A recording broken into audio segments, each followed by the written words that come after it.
Hello and welcome to Tomorrow is Yesterday, the show where we review every episode of Star Trek in production order. My name is Rianne Couch, and with me this week is special guest Rianne Couch. Hello. I don't know if it's special guest anymore. Just guest. I'm second co-host. Just replacement co-host. I've taken my spot now. Substitute co-host. How about that? You know, I've honestly been thinking that, like, once David actually comes back, of, like, saving up enough money to buy a third microphone and, like, just doing the show with all three of us. I've been thinking about that lately. The look on your face says you don't want to do that. I just feel like I'm a really awkward person and I don't know the right things to say. Anything's the right thing to say. It's a podcast. Socialization to me is like playing, like, a multiple choice, like, game, like a RPG or something, you know, like Skyrim, and you have like all these options you can pick, or like even The Sims, you know, and like I'm just like, oh, my hands are even sweating right now, and I'm just sitting with you, and it's like I'm like trying so hard to think in the conversation, and you guys just talk so fast when you do this crap. Sorry, that's mostly on me. In. I just can't, and that's why I had trouble the first time we tried to record, because I was just like, when do you take a breath? When do you stop so I can say something? Because at this point, it's just like, you just say something, and I'm like, yep, that happened. It did. It sure did happen. If it makes you feel better, I've gotten to the point where, like, I literally put places in my notes that just says, let the other person talk. Good. It's not all about you. It's not all about you, Brandon. Sorry, this is. I feel like this is mostly my fault because I kind of just write out everything I plan on saying. Yeah, maybe you should just, like, feel it instead, you know? Almost took out the whole audio set. It's okay. It's all right. I'm not very aware of my surroundings. Spatial awareness, 0. I'm not stoned. I'm not. I haven't smoked She at all. was the other 2 times we recorded. The last 2 episodes we recorded. Have I done 2 or 3? Miri, Conscious 2. of the King. Yeah, 2. Was I high both of those? Yes.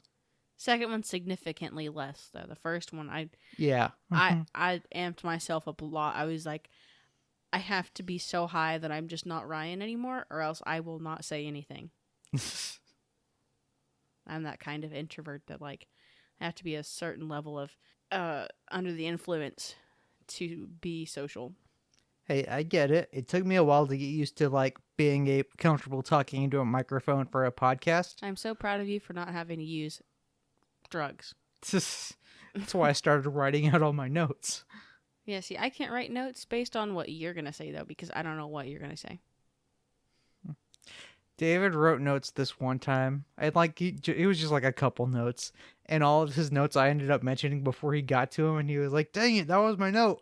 This last episode, actually, I thought of writing notes. And I want you to know the only thing I wrote down was Space Nut. That was the only thing I wrote down. Maybe I should have showed you the enhanced visuals. Because it doesn't look like No. Space Nut. And it looks a lot cooler than that. Space Nut was perfectly fine. Okay. But I don't even know if, like, it might even still be on my notes. I hope so. Oh, God, please still be there. Flew into Space Nut. That's what it says. Oh, and that's on my D&D notes, too. I, like, went a page down and just says, flew into Space Nut. Flew into Space Nut. That's all that mattered. That's the only thing you need to know. Okay. Before we get into this episode, if you're on Instagram, check out our Instagram page. We're at Tomorrow Trek Pod. We always post when there's a new episode up, and yeah, I Photoshop our heads into the episode, and that's always fun to look at. All right, you ready to get into the episode? Oh, I guess. All right. What episode is this? Okay. The Galileo 7 first aired on January 5th, 1967, teleplay by Oliver Crawford and S. Bar David, whose name might ring a bell because he wrote Balance of Terror, story by Oliver Crawford, and directed by Robert Geist. I don't know. Spell it. Gist. Geist. maybe I should just start looking up the pronunciations for these people's names. Be a lot more respectful. Damn. Like whenever like teachers would do roll call and they'd be like, Rianne, Renee, Renana, and I'm like, just ask, or just say my last name. Let's get into the cast. We have Don Marshall as Lieutenant Boma, DeForest Kelly as Dr. Leonard McCoy, who we last saw in Conscious of the King, James Doohan as Lieutenant Commander Scott, who we last saw in Balance of Terror, George Takei as Lieutenant Sulu, who we also last saw in Balance of Terror, Nichelle Nichols as Lieutenant Uhura, who we last saw in The Conscience of the King, John Crawford as Galactic High Commissioner Ferris, who I didn't put this in my note, but I'm going to point out they call him Galactic High Commissioner because the Federation doesn't exist yet, so he's not a Federation Commissioner. That is what he would be called later. It was Starfleet corporate. Yeah, the Starfleet corporate guy. Nobody likes corporate. All right, we have Peter Marco as Lieutenant Gaetano, Phyllis Douglas as Yeoman Mears, who in the original script that was supposed to be Janice Rand. We have Reese Vaughn as Lieutenant Latimer, Grant Woods as Lieutenant Kelowitz, Buck Maffey as Creature. The big ape man. Yes, the big ape man. And David Ross as Transporter Chief, who we last saw in Miri as Security Guard Number 1. Oh, I missed Security Guard Number 1. Am I supposed to say something? No, I was just like trying to figure out what you meant by that. I meant nothing. I meant, wow, Security Guard Number 1. I know who that is, and I don't. Captain's log, stardate 2821.5. En route to Marcus 3 with a cargo of medical supplies. Our course leads us past Murasaki 312, a quasar-like formation. Vague, undefined, priceless opportunity for scientific investigation. On board is Galactic High Commissioner Ferris, overseeing the delivery of the medicines to Marcus 3. Which is, I think, super, super important and probably needs to be done ASAP. But, okay.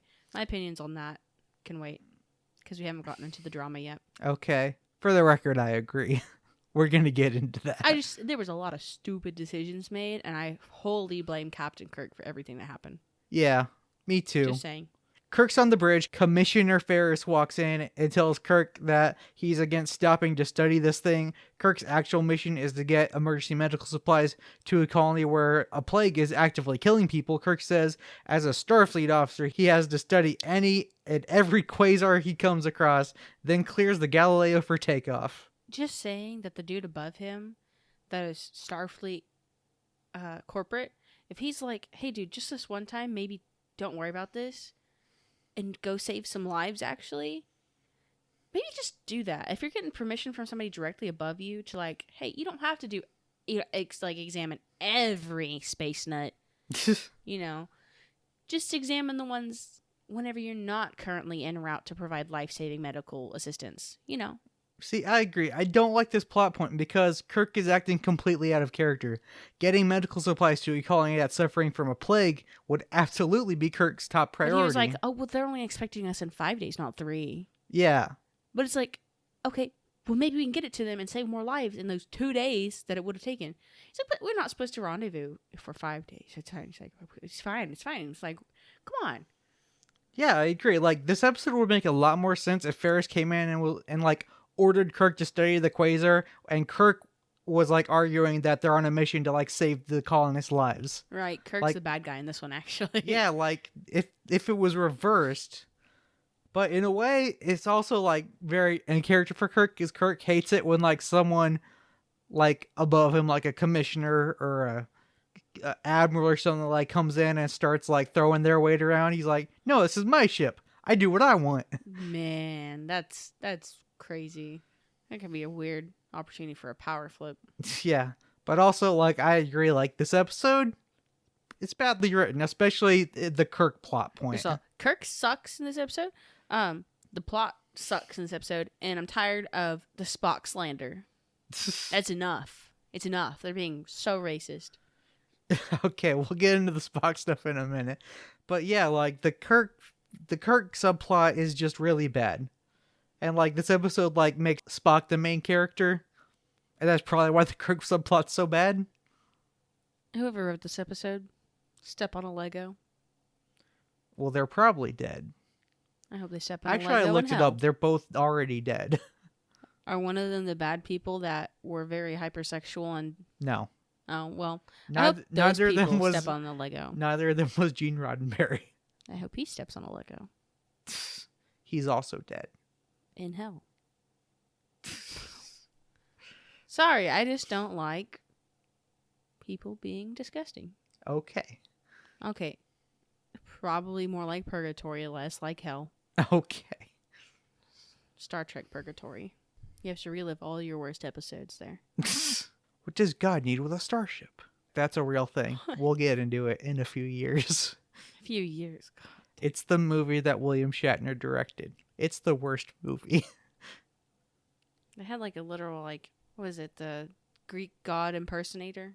Oh, you mean the episode with Apollo? Mm-hmm. He wasn't impersonating Greek god. He just was the Greek god literally? Apollo. Oh. Yeah. I didn't do that episode, right? No, we watched the episode because my parents gave us an ornament from that episode, and you wanted to know what it was from, so I showed it to you. I was halfway there for it once he was like, "You, woman, I want you." I was out. I'm tired of the show being so horny. Star Trek is very horny. You don't need it for the plot. Just wait till we get to Deep Space Nine and Worf gets a girlfriend and they start having aggressive sex and they both start needing to go to the sick bay regularly because of their aggressive sex. That's a thing. Then he marries her. Then she dies. That's some Bella Spoiler and alert. Edward type sex there. I know, you've never seen Twilight. You never will. Spoilers for a show that came out in the 90s. That's wild. What? I just don't want to think about the Worf sex. I'm trying to cleanse it from my mind real quick. Okay. I don't want to think about Kirk sex either, though. I don't think about any sex, actually. Actually, from this moment forward, I'm declaring my celibacy. I saw the pain on your face. All right, let's get back on track. We get a shot of the Galileo in the shuttle bay. Okay, I need explanation of the importance of Galileo in this episode. Okay, the Galileo is the shuttle that like Spock and like the crew are in. That's the name. It's the Galileo 7. Because there's 7 people on there. Is it like it's the 7? It's like it's just the number on the side of the shuttle. Were there 7 people in there? Actually, yeah, because 5 survive and 2 die. So yeah, there were 7 people in there. Yeah, I was like thinking of like the Magnificent 7. Is that what that's called? Yes, but that has nothing to do with The this. Hateful Eight. Yes, that was a play on Magnificent 7. So was Ridiculous 6. What is that? That's a Netflix movie starring Adam Sandler. That was like a parody of a Western. I bet it was great. It was actually not that bad for an Adam Sandler movie. Hey! I like Adam Sandler movies. I Gives like me the his old stuff. loving dad vibes that I never got. Oh.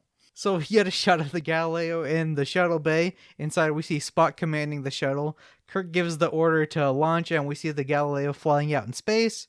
Mears is checking readings and reports that everything is normal. Spock asks Latimer for their position. He says 3.7, but is about to say something else when Spock cuts him off saying, "Make up your mind," and Latimer tells him the indicator is going crazy. Bowman says that's normal because quasars are really disruptive, and Mears says that the radiation is increasing. Cut to a shot of the Galileo and back inside. Spock orders to cut forward movement, but Latimer can't. Spock tries to contact the Enterprise. Bummer reports ionic interference, and McCoy, who's been surprisingly quiet until now, says that they're being pulled right into it, and Spock continues to send a distress call to the Enterprise. So they're flying into the space nut, right? Yes. But there's a planet in the space nut? There's a planet in the space nut. But the space nut's not supposed to be there.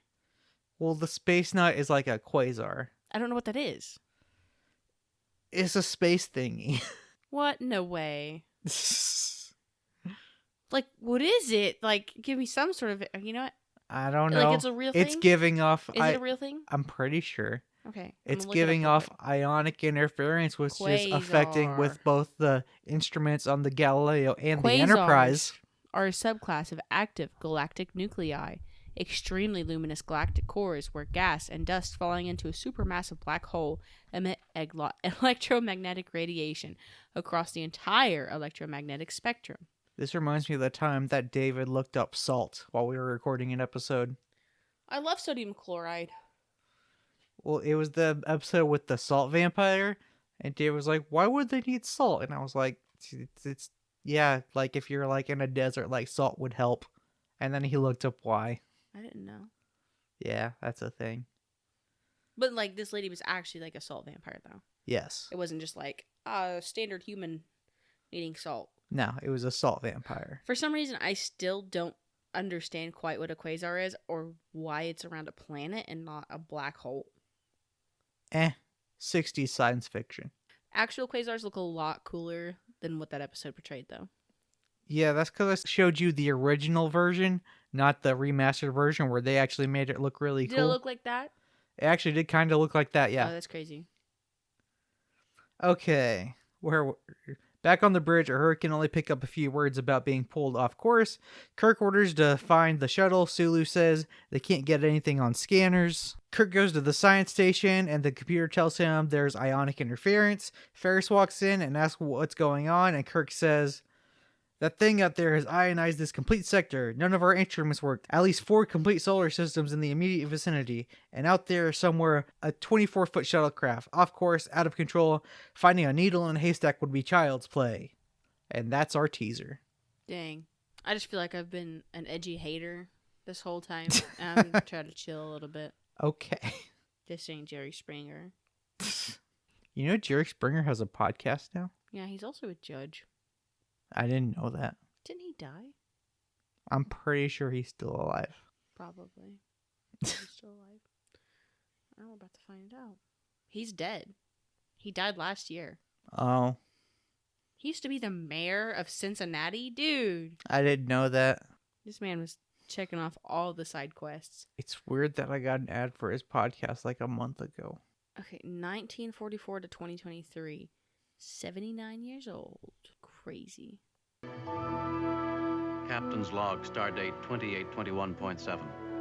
The electromagnetic phenomena known as Murasaki 312 whirls like some angry blight in space, a depressive reminder that 7 of our shipmates still have not been heard from.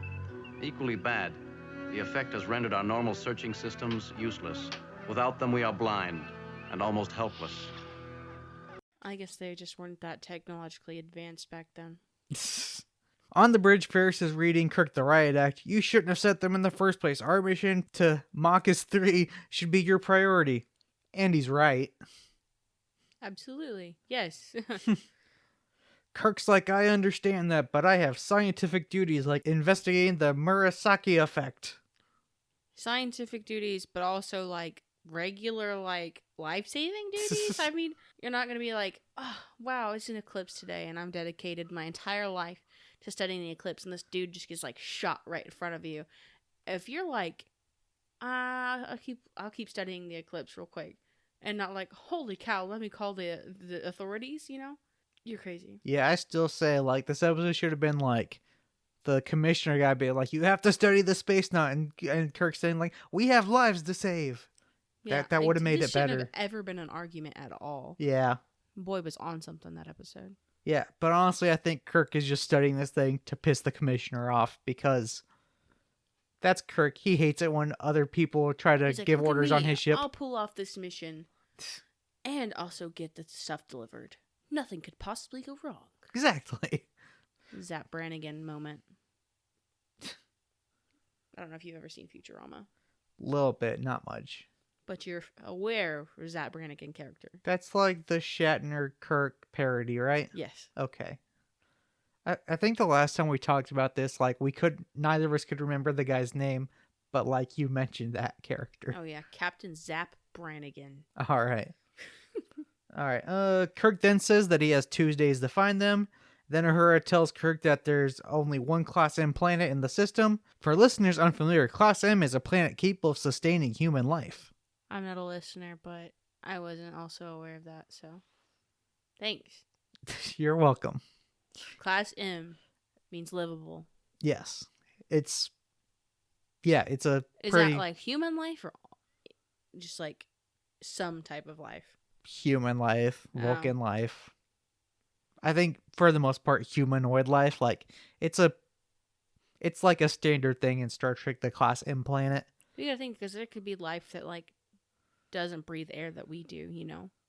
Well, yeah. So like there's other classes of planet, like Class Y planet is like a demon planet. Like that's like humans don't go there. Like They got demons? no, it's just like Starfleet nicknames that demon planet because like Oh. it's like the worst planet to like for a human to go to. Like See, for a brief moment, Star Trek just got like a million times cooler to me, and then you crushed it.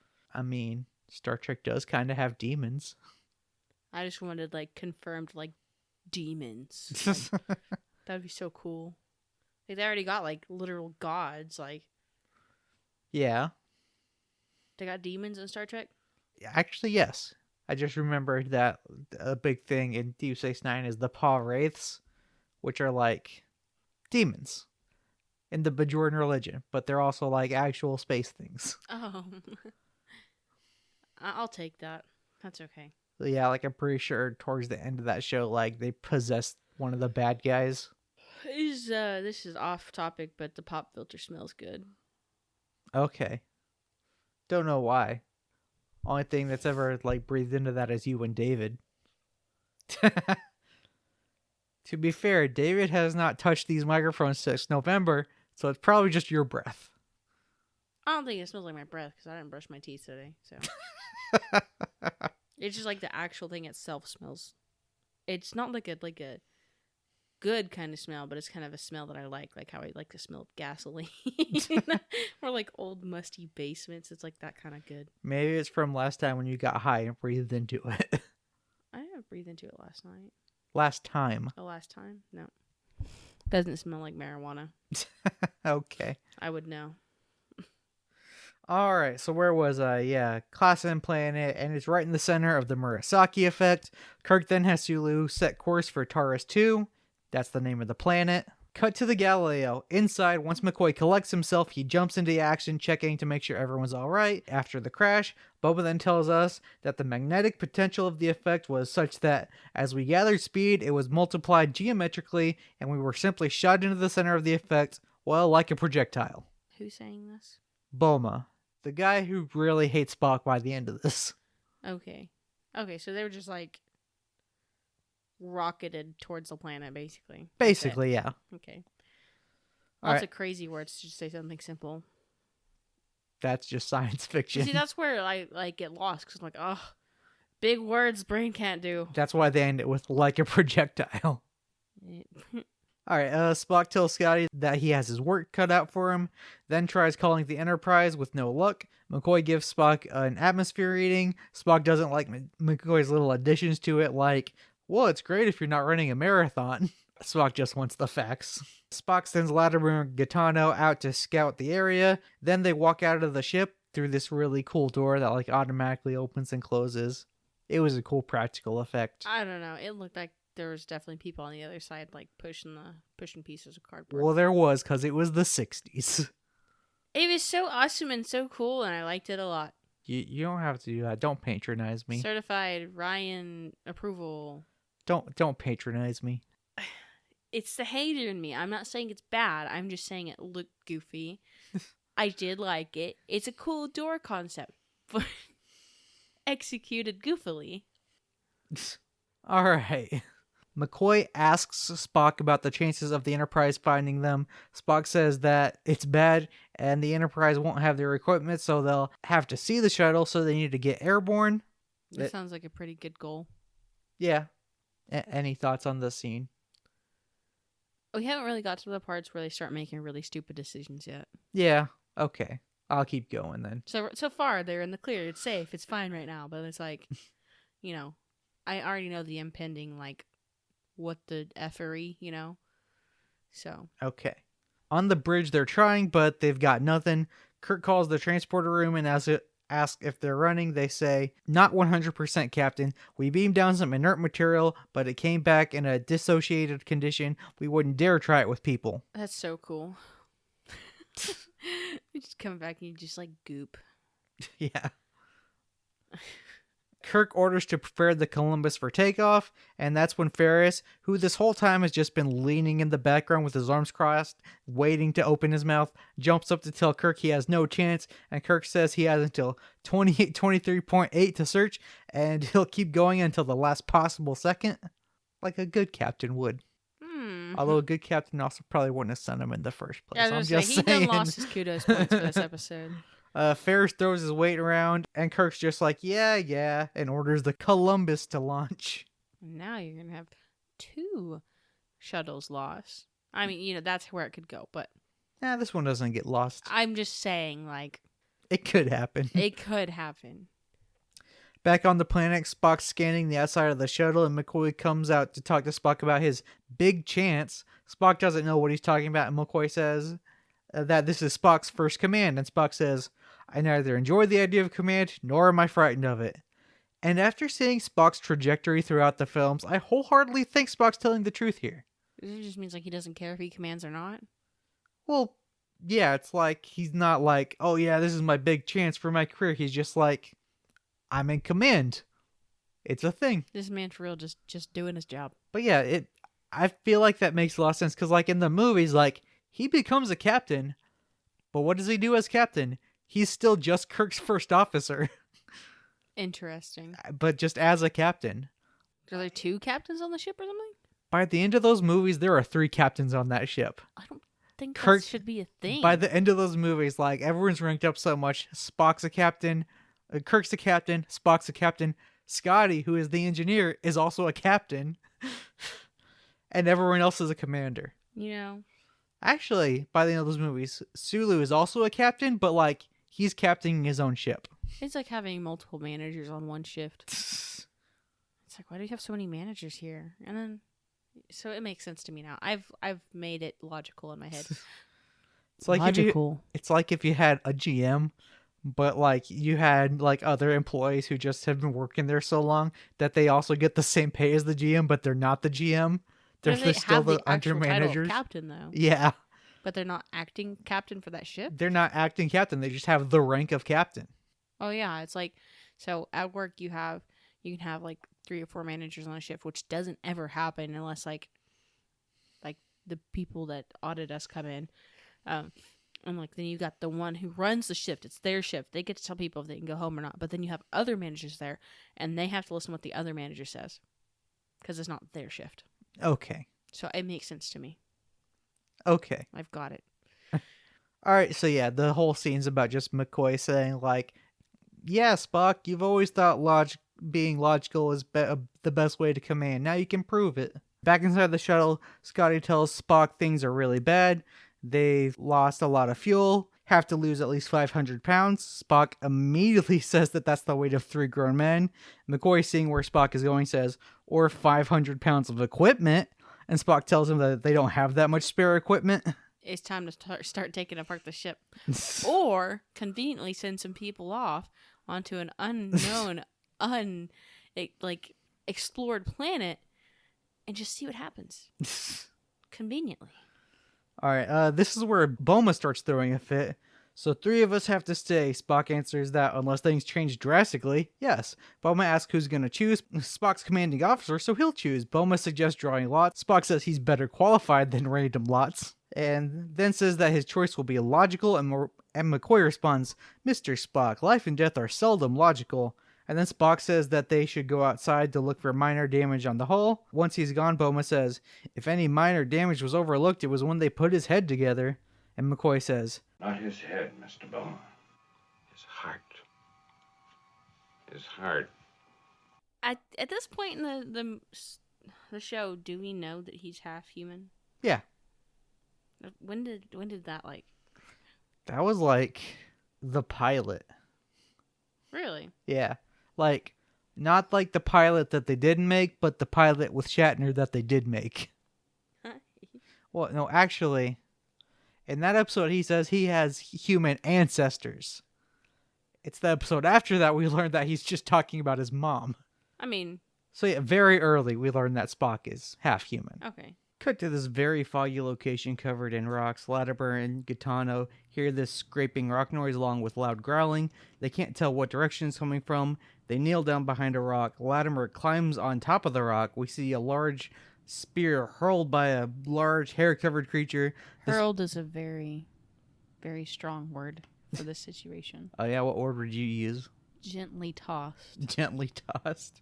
I don't know if you saw, but it looked like the thing was made of foam, and it probably was. Probably. The spear impales Latimer. He falls to the ground. Spock and Bama hear his scream and run to help. Gaetano comes down off the rock, shooting up the place with his phaser, and that is the end of Act 1. First death? First death of the episode, yes. And it wasn't a red shirt. It wasn't a red shirt. No red shirts were harmed in the making of this episode. Which is crazy, but whatever. What color were their shirts? I forgot. Gold. Did you say they're basically red shirts at this point in time? Yeah, the red shirts always die. It hasn't become a trope yet at this point. Oh, so it's gonna get more serious down the line. Eventually.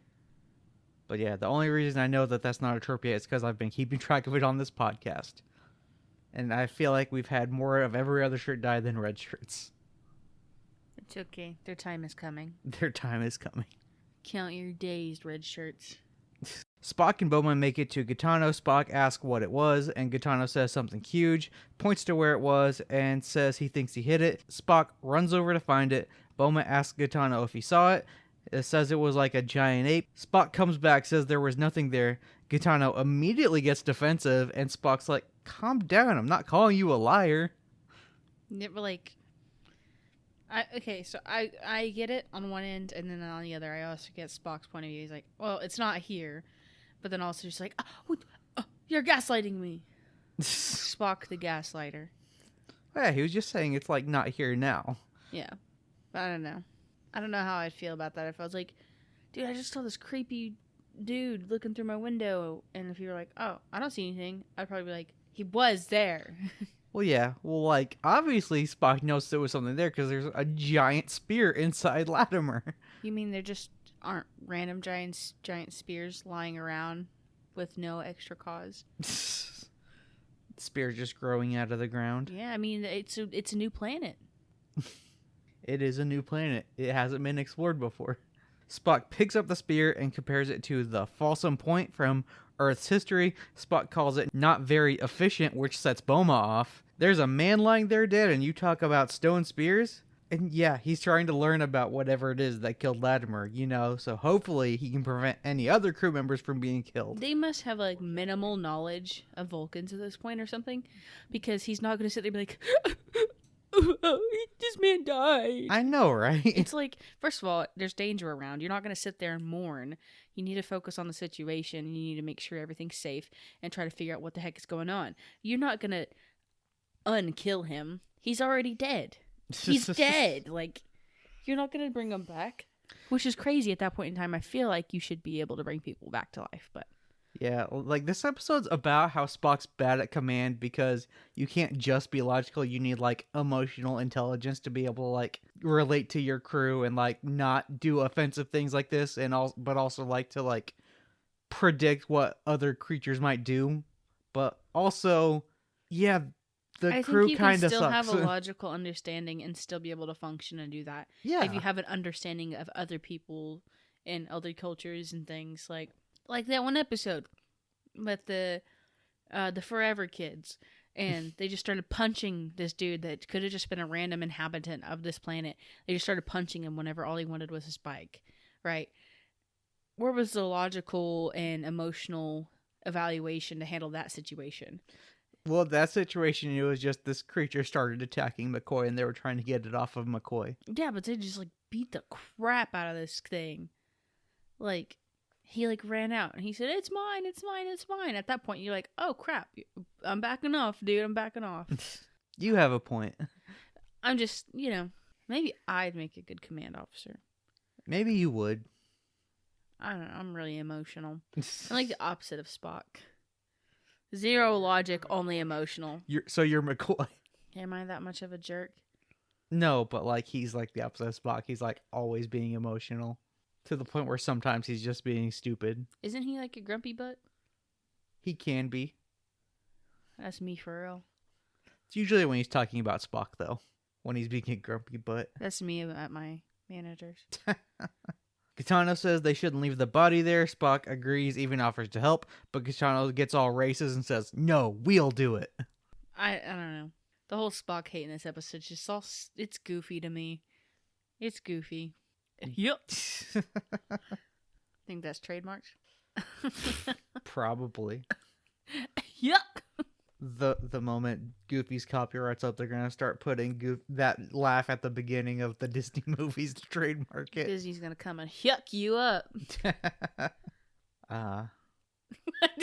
Just I don't know. I was trying to think of like a joke, like we should make a Steamboat Willie movie or something. Put Steamboat Willie on your next like podcast picture thing. Just put his head on it. I could do that. Just jump on the trend. Continue.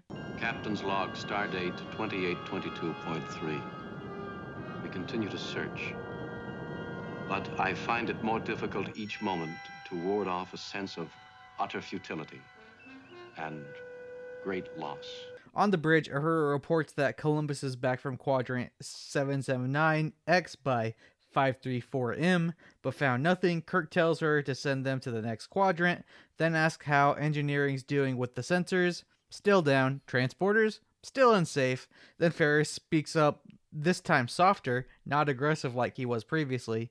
He's like, I don't like the thought of leaving your crew behind either, but you're running out of time. Kirk cuts him off and says that he hasn't forgotten. Kirk then orders Columbus to open up his course 2 degrees on every loop. Sulu points out that they're going to miss more than a dozen miles in each loop, and Kirk says that'll give him a fighting chance to cover the planet.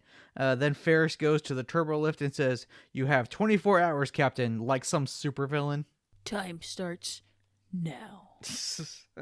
He's like playing a freaking jigsaw game. Yeah, I liked how Ferris started out in the scene. He was like soft, like, I get it. You don't want to leave your crew behind. But then he just ended the scene like a supervillain and like a jerk the rest of the episode, like all supervillain like. I mean, Kirk got himself into the situation. Kirk did. I just think the way that Ferris was acted in the scene was weird. I'll be honest, I wouldn't be sympathizing with Kirk because I'm like, well, you're the idiot that started this. Well, yeah, but you're like sympathizing with like the stranded crew members. Yeah, less with which Kirk. are not there. He doesn't have to be nice to Kirk. Alright. Back inside the Galileo, Scotty and Spock are working on the engine when McCoy comes in lugging around a piece of equipment saying, this ought to save us about 50 pounds, trying to find any way he can to save the entire crew, and you'd expect Spock to be combative, but nah, he's like, great. I'd like to point out that they just saved about roughly 180 pounds already. Just saying. They did save some pounds with Latimer being dead. Like now they just gotta find enough equipment to make up for 2 grown men. Or just another person could die. Oh no, that couldn't possibly happen. Why would that ever happen? Why would that ever Well, happen? they're gonna learn from their mistakes, and they're not gonna send people out to do some stupid crap and put them in a position to die. But if they really wanted to make weight so they can get up in the air, they should probably send people out so that they can die. Mears says they should be able to round up another 100 pounds, but Spock says that'd still be 150 over the weight they need. Spock's gonna round up 150 pounds. McCoy sits down and tells Spock how crazy he is for wanting to leave someone behind, and Spock says, it is more rational to sacrifice 1 life than 6, Doctor. Which sounds a lot like the needs of the many outweigh the needs of the few, or the one. Say what you will about Spock, but he practices what he preaches, even when he's the one on the line. Wasn't that one dude, the one that turned into an actor? Like, he was also like, I killed these people so that these other people could live. Yeah. Same thing. I don't know about that. It's pretty similar. And it's also the same thing Kirk is doing right now. I'm letting my crew do this so that maybe more people can be discovered and stuff, so that these people can die. Because I'm not delivering life-saving medications to them when I should be doing that. He has time. It could have gotten there earlier. That's 2 days worth of dead people that didn't have to be 2 days dead. worth of dead people. Yeah. It's just the phrasing of that I found funny. 2 days worth of dead people. McCoy says, I'm not talking about rationality. You might be wise to start. which I just think is a funny line. Bulma comes in like, Spock, we're ready. And Spock asks, for what? And Bulma says, the services for Latimer. Now I'm going to stop here for a moment because everyone in the scene is wrong except for Spock. I know that's not the show's opinion, but Bulma is out of line here. Before this episode, we have seen 11 crewmen die on screen. And when those crewmen died, did Kirk just drop everything and give them a funeral right then and there? No, they get them back to the ship, and then they give them a funeral. They're trying to prove that Spock is heartless, okay? Let them be. Spock might even have 2 hearts. I don't know. He's definitely not heartless. Definitely got, what, green blood? Yes, he does have green blood. Yeah, that's 2 hearts. Yeah, diagnose you with 2 hearts. You've got the green blood. Yeah, but now's not the time for this, Bulma. It's always time to be over-emotional. It's always time. Just ask me. Okay. Is it always time? It's always time to be emotional. Alright, Spock tells Bulma we're working against the clock here. Bulma argues the man deserves a decent burial, and the captain should say a few words. How about you let the captain get your shuttle in the air, and the actual captain can say a few words? Seriously. Makes sense to me. Alright, yeah. Spock says that perhaps McCoy knows the correct words for such an occasion, which I think is another good line. And McCoy's like, no, that's Spock's place. McCoy, seriously, you know Spock. The man has no emotions. You know that even if he did go out there, this would not go well. How close are captains supposed to be to all of their crew members? Because, like, what if he just didn't know them that well? He worked at Starfleet. So far in this episode, like, it seems like Kirk knows, like, the crew pretty decently. Like, he knows, like, the name of, like, a transporter chief, which is, like, pretty low on the totem pole. That's wild to me. Like, 'Cause there's a lot of crew members on that ship. Not nearly as many as, like... Lower decks? Well, yeah, but I was gonna say Picard's ship. Like, Oh. it's not like it's like all these people and their families like it is in Next Generation. I was going to say, because on the lower decks, that stuff's crazy. There's a lot of people on that. Lower Decks is actually a pretty small ship, especially when you compare it to the Enterprise Good lord. or Picard's Enterprise. Wild. Yeah. Lower Decks is like the least important ship in the fleet. Or like that's the pitch like for the beginning of the series. Like they've done like some heroic stuff over the however many seasons they've done. But not enough. McCoy then lays into Spock saying, we may all die here. Let us die like men. And Spock's like, dude, I'm trying to increase our chances of getting off this planet and not dying here. And he and Scotty go back to working on the engine. They just don't get it, man. They just don't get it. Self-preservation is at 0 right now. It's just... They're acting very white people-y. They're acting very white people-y, even like, though the main guy doing all this stuff is like a black in a horror man. movie, and they're like, there's something big and scary out there. Let me go check. Let me just go look. Let me go stand outside and do something like digging a hole that's going to take a couple hours, and nothing possibly could go wrong. Alright, next scene, Scotty and Spock are working on the engine. One of the lines give and they lose all their fuel. Spock says that solves the problem of who to leave behind. Huh? They lost all their fuel. And Spock says that solves the problem of who to leave behind. Because without fuel, they can't get off the ground. They're all being left behind. Nice. McCoy comes in and tells Spock that something's going on outside. Outside, everyone is hiding behind a rock except for Spock and McCoy. Like, they're all just crouched hiding with their phasers. And, like, Spock and McCoy are just standing there just so they can get a good shot of them in the camera. Oklahomans watching the tornado while everybody else shelters in place. Exactly. Why aren't you hiding? It's a tornado. Come on. Like, just stand outside and look. When I was like 16, like a group of us, as it was a scouting thing, went to Mount Vernon, Virginia. Like that's where George Washington lived. Mm-hmm. And there was like this big storm coming in. Like people were thinking it was going to be a tornado, and like everyone was freaking out because it's Virginia. And like us Oklahoma people was like, this is nothing. This is fine.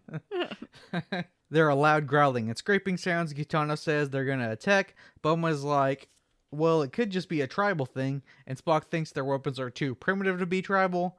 Bulma says that if they hit him hard, they'll think twice about messing with the crew. Gaetano agrees and says if they do nothing, they'll all get slaughtered. And Spock says, I'm frequently appalled by the low regard you Earthmen have for life. Which is interesting, coming from the guy with no emotions. Supposed no emotions. Actually, Vulcans have emotions. They have very strong emotions. They just suppress them, and you taught me that. I'm very proud of you for knowing that. But also, Spock's half human, so he definitely has emotions. Yeah.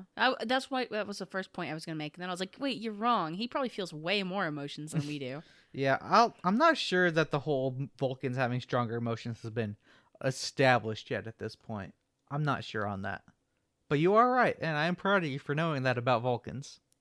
And then they let out their emotions during, what is it, Ponfar? Yeah. Whenever they have crazy, rough Vulcan sex or Or kill each other. or ritual combat to the death. Two Vulcans enter. Only one will leave. Sometimes it's a man, because in the episode that we actually see yeah. it's him versus Kirk. I could never fight my captain over some poontang. That's gonna be season 2. Tune in next time. No. That's the first episode of season 2, in fact. How many more episodes you got in season 1? I'm not sure. I haven't counted in a minute. We're on 14, right? Well, this yeah, is gonna be 14? but also they aired them out of order. So like if you look it up, you're still not gonna get an accurate number. I'm still looking it up. Because there's some episodes like that aired before this episode that we still haven't gotten to. Star Trek's first season comprised of 29 episodes. Okay, 29 minus 14. So we got a long time. That's a math problem. Yeah, I can't do math. Yeah, me neither. It's because I did meth. Just kidding. That was my father. Spock asks Boma and McCoy for their opinions. They decide that hitting them first is the logical option, but Spock doesn't like the idea of taking life for no reason. Gaetano is about to say something about the majority when Spock cuts him off, saying, I'm not interested in the opinion of the majority, Mr. Gaetano.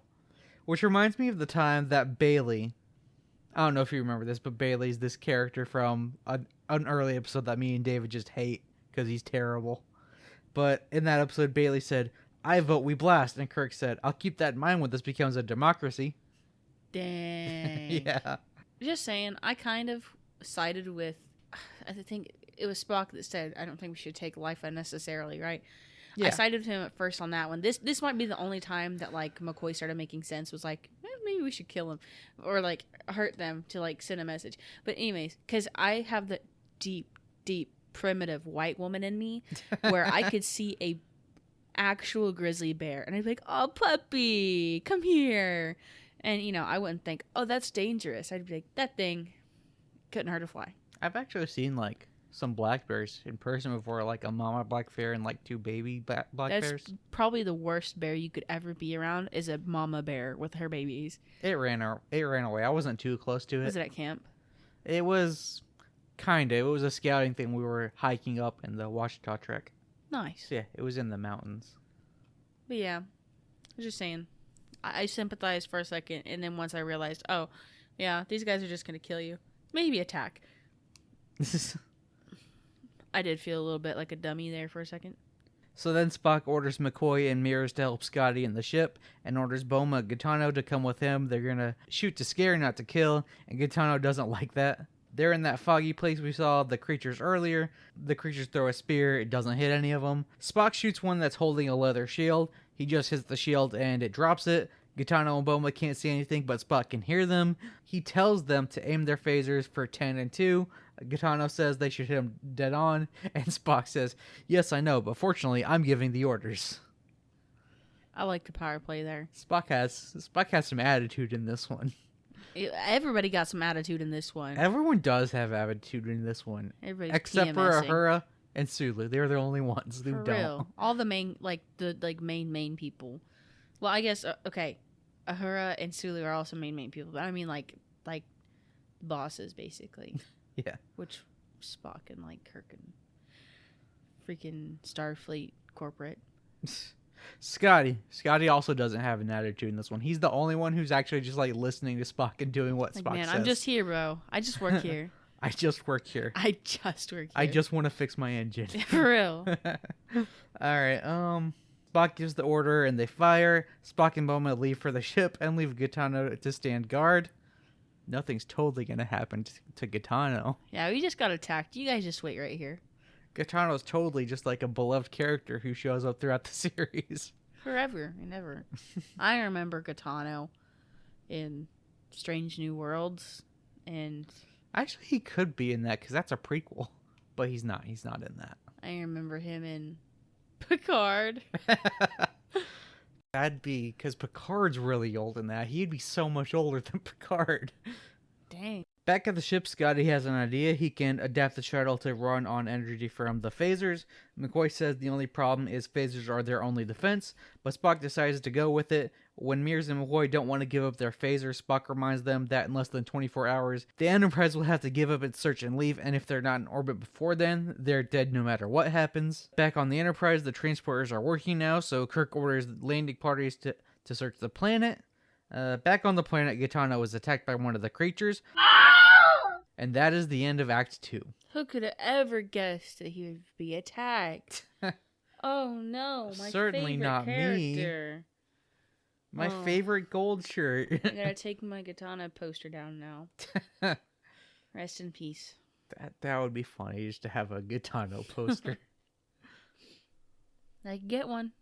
We see Spock, McCoy, and Boma standing where they left Gaetano. No sign of him except for his phaser. Spock picks up the phaser and tells McCoy to get it to Scotty. Boma starts up. We don't know what happened to Gaetano, and you hand over his phaser like it's nothing.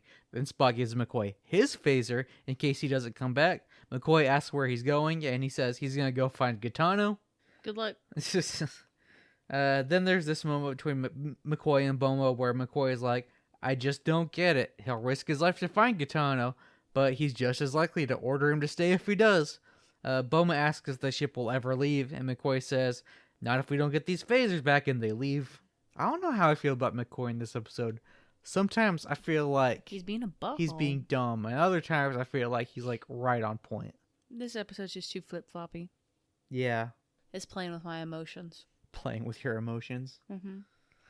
Alright, Spock finds Gaetano's body and starts to carry it back when he sees a bunch of spears getting hurled at him.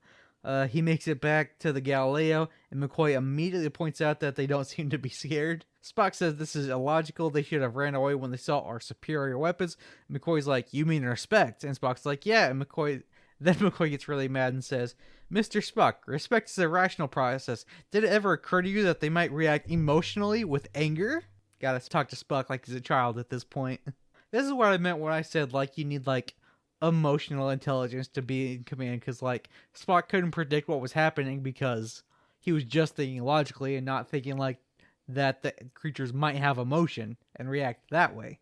I suppose, but also, I just think the whole call was dumb anyways, just not because of the emotional and logical things. I just think, like, if you're being attacked, you should probably fight back. I mean, he did fight back, but, like, tried Not to scare them. I Didn't, mean, like, kill them, actually but... attack them. Mm. Because, like, they don't know what their weapons can do. All they know is, like, wow, these things just, like, cause big booms. They don't know, like, you could actually kill them. Mm. So you gotta kill at least one of them. Send a message. Yeah. It's all about the message. Spock tries to act like this isn't his fault. He says, I'm not responsible for their unpredictability. McCoy says... You're right. It's Kirk's fault. McCoy says they were totally predictable to anyone who has emotions. Mears asks why they haven't attacked yet. Spock says they're studying us. And Boma yells back, another prediction, Mr. Spock? And Spock's like, that's my opinion, dude. She asked. Spock's not allowed to have opinions, okay? He's in command. He's the only one who's allowed to have opinions. No, not Spock. Not when Spock's in command. Then the creature starts hitting the ship with a big rock. Boma starts, like, really yelling at Spock, who has this great response. Mr. Boma, your tone is becoming increasingly hostile. Why are you mad, bro? Why are you so mad? McCoy and Boma are giving Spock hell while he's having this epiphany. He's like, this is illogical. I've made every correct logical choice, but everything's gone wrong. He asks Scotty how long till he's finished, and Scotty says, an hour or two, which knowing Scotty means he probably has only 15 or 30 minutes to do this. Scotty's a liar. Nice. Captain's log, stardate 2823.1. Our landing parties are on the surface of Taurus 2, and we continue to hope. Instruments are only slowly returning to an operable condition as the ion storm slowly disperses. On the ship, we can only wait helplessly. So the space nut's kind of dispersing. Nice. Usually I have to take a shower first before it goes away. I don't know if I'm going to leave that in. There was no cuss words. That's fair. Alright, Kirk asks her how the sensor section's doing. She answers that they last reported they were getting some readings, and Kirk snaps at her. He doesn't care about the last report, he wants to know now. Hey, you leave her alone, meanie head. Yeah, jerk. Can you tell I wrote these notes when it was very late and I was with our daughter? Is that what you wrote in your notes? Was, yeah, leave her alone, you meanie head? Yes. Alright, then Ferris shows up. You have 2 hours and 43 minutes, Captain. I'm perfectly aware of how much time I have left, Commissioner. I'm delighted. However, I shall continue to remind you. Why? There's no reason. You're not being helpful at all. All you're doing is showing up and adding unneeded stress to the bridge crew while they're trying to carry out a rescue operation. If he wouldn't be a jerk, there would be no story. I feel like the tension of having a deadline and trying to find the missing crew members is enough tension for the scene. He has to be reminded of his failures. Ferris sucks. But he also wasn't wrong during this entire thing. He wasn't wrong, but like he's not handling this correctly right now. Let the crew do its job. Let them try to find the crew members. Yeah, bro should have just taken a nap. Yeah, like don't just like show up and just be like, you have this much time left. You have this much time left. You have this much time left. I hate that when people do that. Just show up when time's up. That's all you gotta do. Alright, Uhura says that sensor sections are reporting their images are 80% unreliable. Kirk asks about radio and she says that they still can't transmit. Ferris asks what he's gonna do and Kirk says, I intend to continue the search. Foot by foot, inch by inch, by candlelight if necessary, until the last possible moment, and if you keep your nose off my bridge, I'd be thankful. Get him. Ferris responds, I'm sure the authorities will be pleased with your diligence, Captain. I'm not so sure how they'll appreciate the way you address a high commissioner. Your high commissioner self can suck my butt. Yeah, get off the bridge then. You have no business there. But also, Kirk, you suck in this episode. Kirk also sucks in this episode.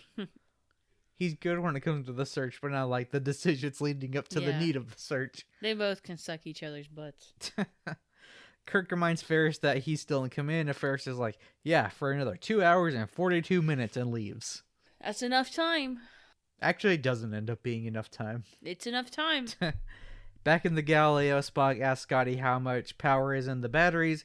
Scotty says we're good, but not enough for a liftoff. But then Spock asks if they can electrify the outside of the ship. Spock then orders McCoy, Mears, and Boma to get in the middle of the ship and not to touch the walls. He and Scotty go to the back. Then there's this cool practical effect where Scotty puts on some rubber gloves, picks up a metal rod, and touches the batteries, and like sparks start shooting out of it.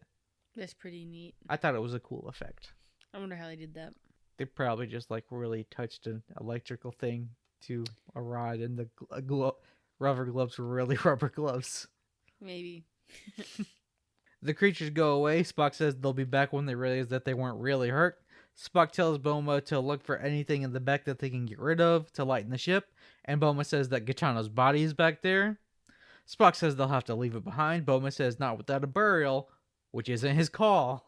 Spock says no, which is the correct answer because the creatures are still close and it would put the crew in unnecessary danger, and Boma says he'll take that chance. Still not his call. Then says, you see, Mr. Spock, I would insist upon a decent burial even if it was your body back there. Unnecessary comment. Exactly.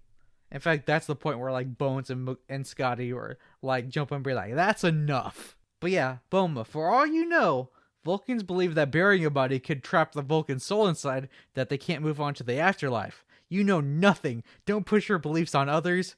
I know this episode is about how Spock's a bad leader, but Spock is actually being a good commander right now, and Boma's out of line. Like, couldn't they always come back to this planet later and try to collect the bodies? They could.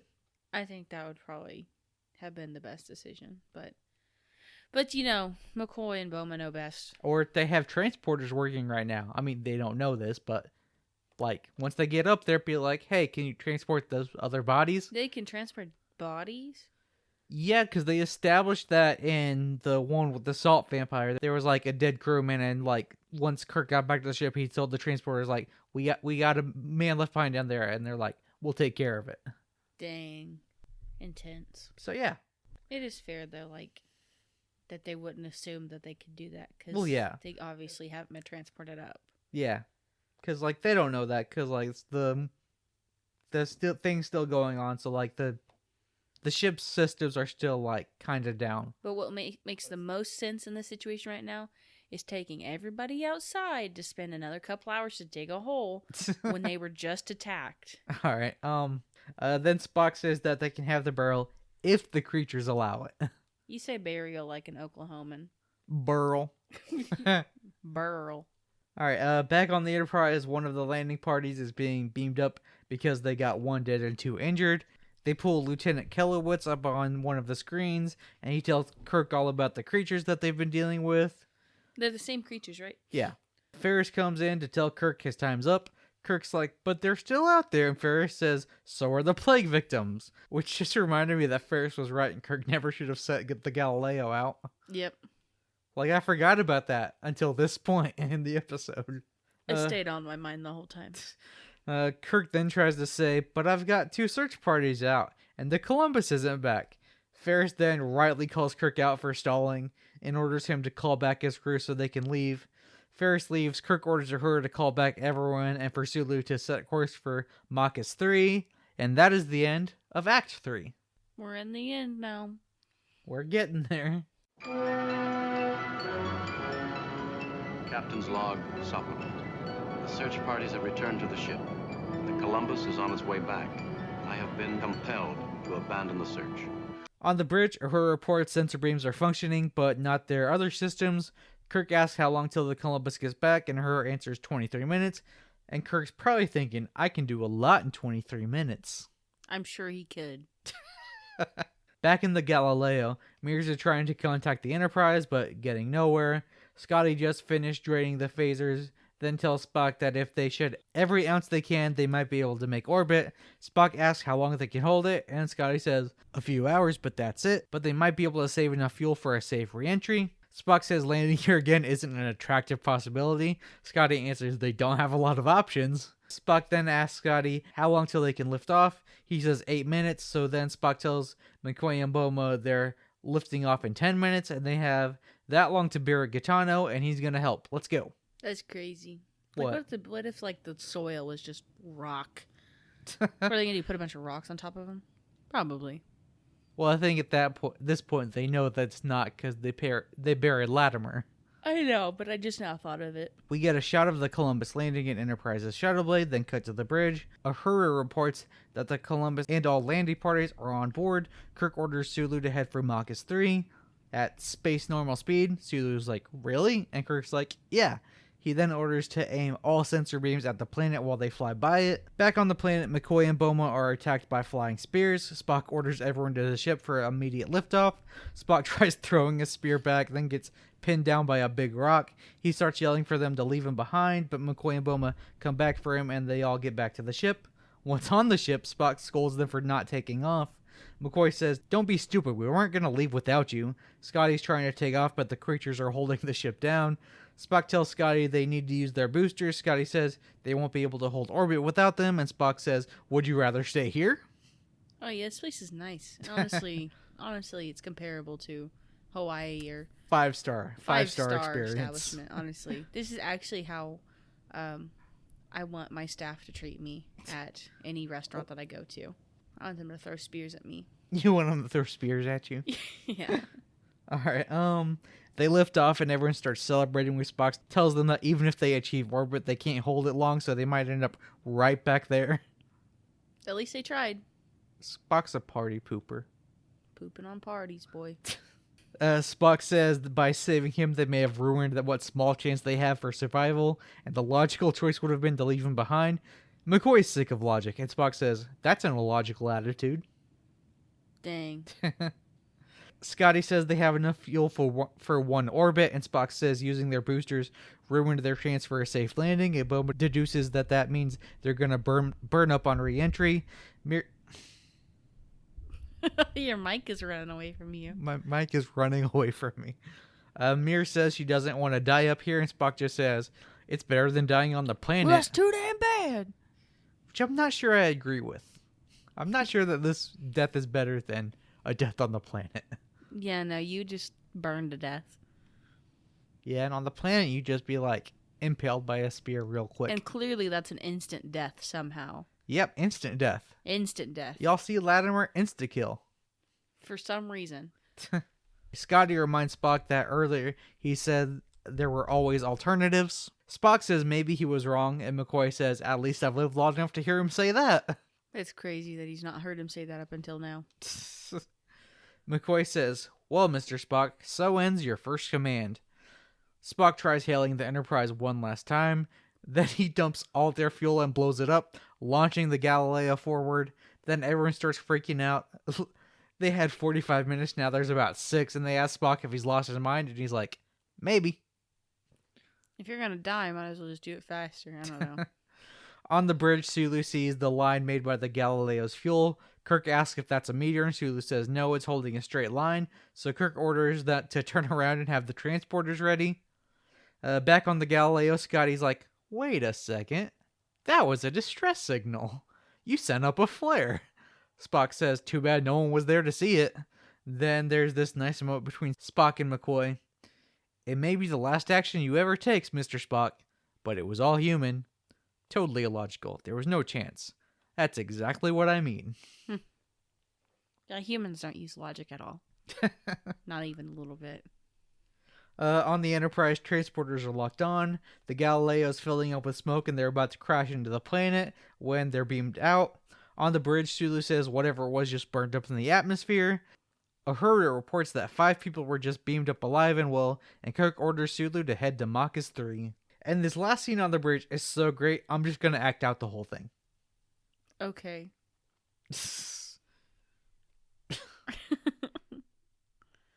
It's just so, like, old sitcom-y. And, like in Full House, where they're like, ha, ha, ha, ha, ha, ha, ha, ha, ha. I mean, that is how the and scene just ends. pointing You are at right. each other and just, like, fake, hearty laughs. But continue. I'm ready to see your acting skills. I should honestly record it. Visually. I was about to say, we are recording it. No, what? No way. Mr. Spock, Captain, there's really something I don't understand about all this, and maybe you can explain it to me. Logically, of course. When you jettisoned the fuel and you ignited it, you knew that there was virtually no chance of it being seen, and yet you did it anyhow. Now that would seem to me to be an act of desperation. Quite correct, Captain. Now we all know, and I'm sure the Doctor will agree with me, that desperation is a highly emotional state of mind. How does your well-known logic explain that?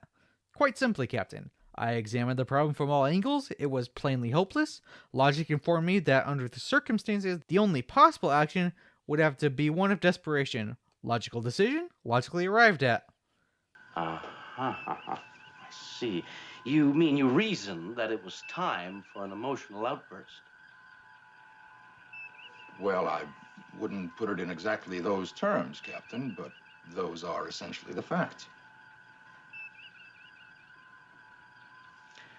You're not going to admit that for the first time in your life, you committed a purely human, emotional act? No, sir.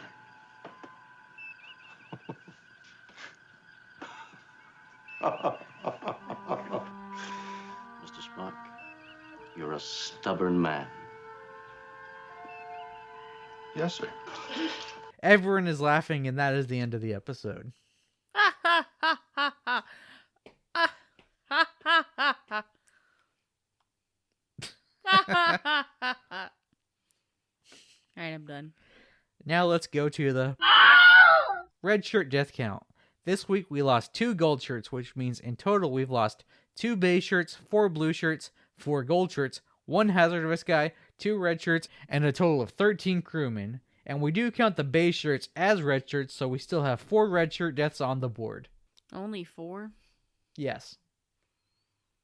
Dang. And that's just because we count the beige shirts. Disappointing numbers there. If it was just Those red are shirts, rookie it'd just be 2. Those are rookie numbers. Any last thoughts before we end? As much as I hate corporate, they were right in this one. Starfleet corporate may be the only corporate that could ever do that.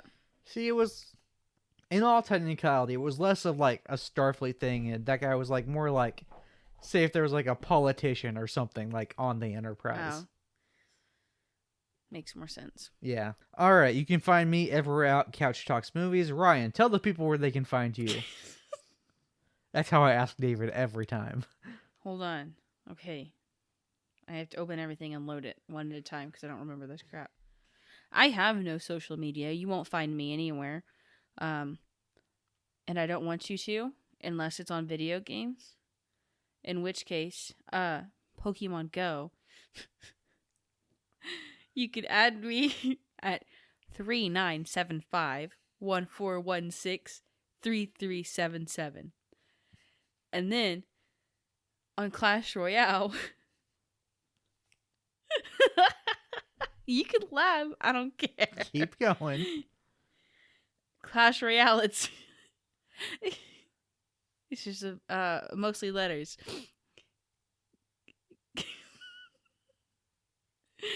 QQUGG8JJ.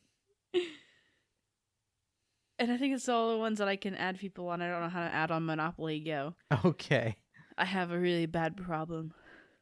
You can find the show at Tomorrow Trek Pod on Instagram, Twitter, YouTube, TikTok, and at patreon.com/tomorrowisyesterday. And don't forget to check out our stuff on the Couch Podcast Network store at couchtheaters.com. It's a long story. And until next time, live long and... Don't be a meanie head.